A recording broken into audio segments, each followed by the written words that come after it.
Hey everyone, it's Ben Hardy here, and in today's video we have to talk about why dealerships in states like Texas are potentially the worst dealers to purchase from in today's market. Before we get into this video though, as always, if you want to save time and money the next time you purchase a car, link to my car buying guide in the description down below. And then if you want to see more videos just like this, then I recommend you subscribe because I post content every single day. Let's get into it. So I've been consistently getting comments from people that live in places like Texas, California, New Jersey, and New York that, well, they're not really seeing declines in car prices. Now, I just recently made a video talking about how there's a big difference between dealers that are in, large urban areas versus more rural areas, and how, sometimes you can get a better deal by going to a dealership that is in a smaller market.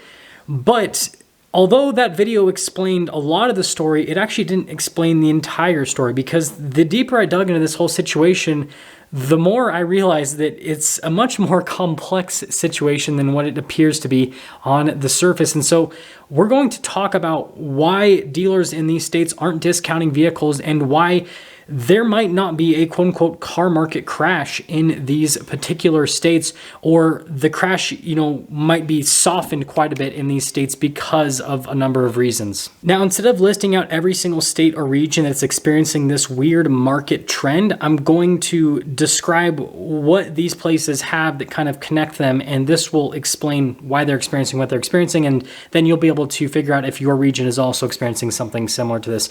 So the first thing that a lot of these places have in common, not all of them, there's something else that is also in common, and I'll describe that later, but the first thing is high population. Now, I made a video that detailed why high population areas will tend to see just completely different markets with the car market compared to lower population areas. So I'm not going to dive too deep into that. All you really need to know is with high population areas, you have more people making a lot of money, and you tend to just have more wealth inequality in general.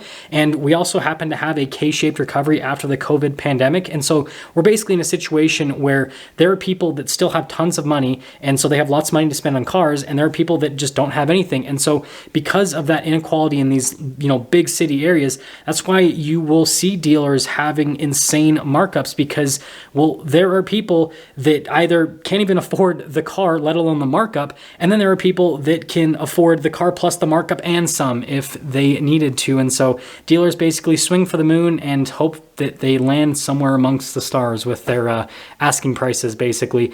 And so that's the first thing. If you want more detailed description with that, just go watch the prior video where I basically talk about, again, basically the big city dealers versus these small city dealers. Now, the next trend that I find far more fascinating, and I believe is going to be a lot longer lasting, is what I'm going to call the immigration trend. This is where you have certain states or regions where a lot of people are moving into those areas. Texas is a great example. Everyone's moving to Texas. And the important thing about the people moving to Texas is a lot of them have a lot of money and make a lot of money. You have a lot of tech jobs and entrepreneurs and just big businesses moving to Texas, and a lot of them are moving from California. And so you have this group of people that are going from an extremely high cost of living to, Texas doesn't necessarily have the lowest cost of living, but there are a lot of areas that are significantly lower than most of it's significantly lower than California when it comes to cost of living. And so this obviously is putting a lot of pressure on the market. This is why, housing prices in Texas, for example, have pretty much gone up across the board. I mean, housing prices over the last couple of years, everywhere in the country have gone up, but we're starting to see a lot of regions where housing prices are starting to come down because of interest rates. But obviously this video is not about housing, but the point I'm trying to make is because of all these people moving into areas like Texas, well, it pushes up the prices of stuff like housing.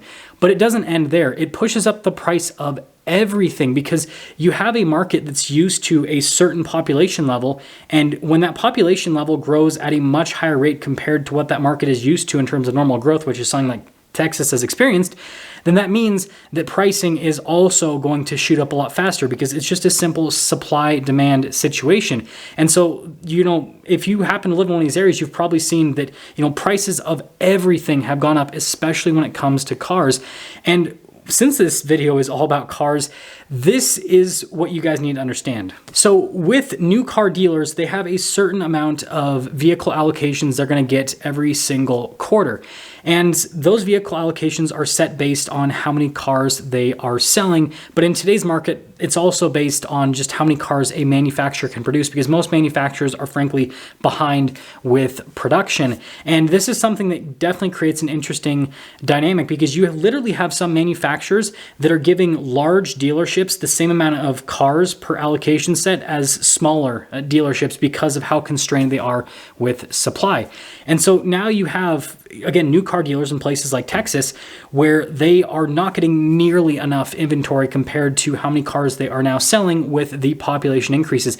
Even though the overall car market has contracted by a massive amount, there are less buyers out there.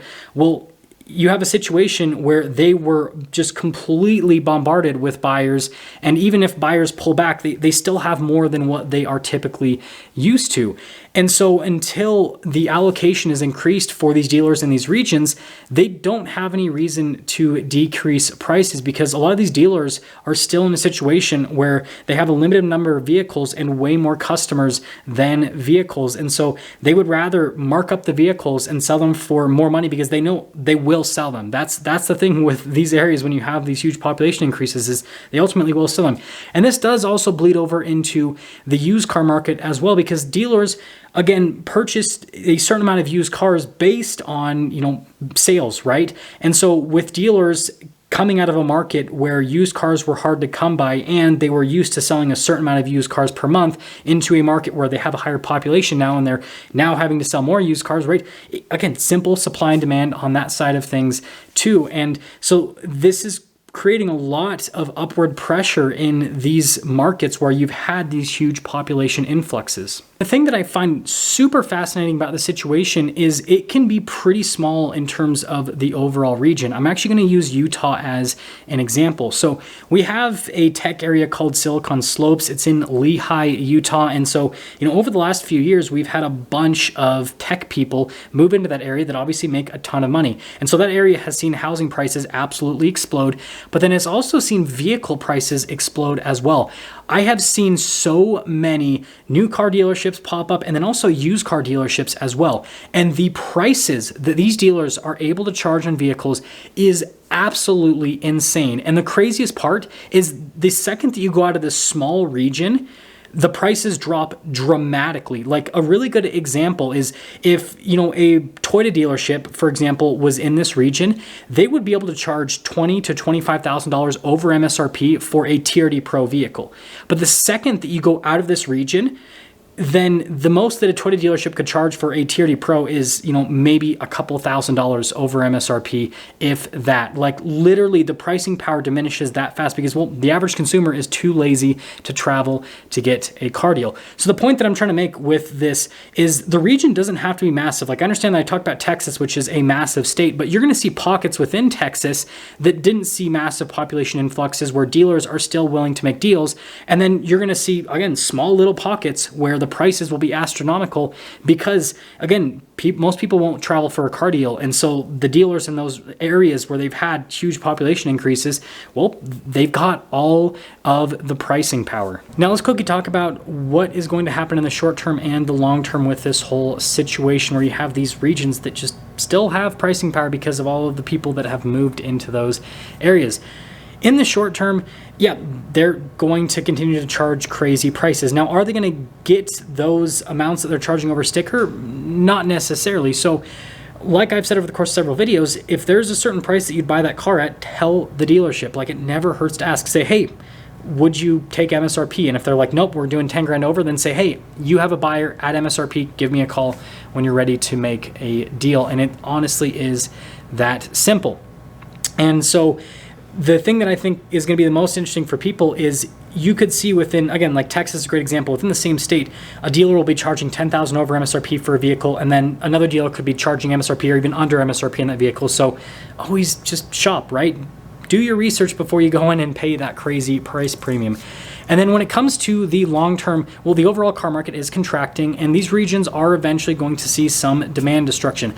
Now, because they've had such huge population increases, that demand destruction is definitely going to take a little bit more time to come into effect.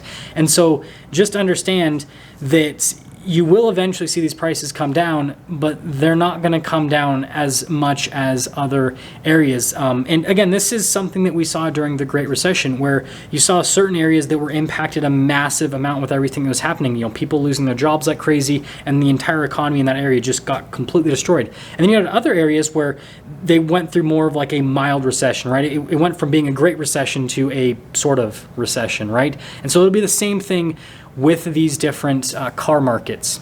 So I guess we get to the point in the video where I talk about how you can use all this information to help you out as a buyer, and I kind of already just discussed it in the last point, but we'll just kind of reiterate a few things, then we'll just close off.